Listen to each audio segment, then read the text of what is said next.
Hello there, and welcome to this CS Watch video 013, cache memory. And as you can probably tell from the title, we're going to be looking at what cache memory is, what part it plays within the CPU, and how it could impact CPU performance. Before you carry on with watching this video, I suggest you go back and watch video 012, which is about the CPU, ALU, and control units sections of the CPU. It will help you give some background information as to what we're looking at in this video. If you want to do that, click pause, go back to video 12, go and have a look at it. There's a link below. If not, let's get going with video 13, cache memory.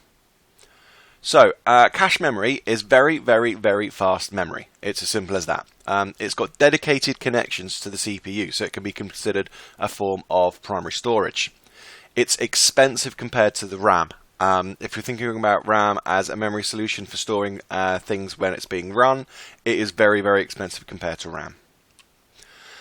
When the CPU is executing and looking for instructions, it's the first place that it goes to. When we're thinking about a CPU processing instructions, it gets given an instruction and it needs to process it. There's going to be some information somewhere on the computer for it to find. The first place it always heads to is the cache memory, because that is, if you think about it, that's its favorites folder for instructions, which gets used quite often. If you can't find it there, it goes to the CPU. Cache size is often measured in megabytes as opposed to gigabytes with RAM. Again, this is looking at the cost implications. If the cache memory was measured in gigabytes and it was sized in gigabytes, PCs would be a hell of a lot more expensive. You don't need a lot of cache memory, but the more cache memory you get, the faster those often used instructions can be processed.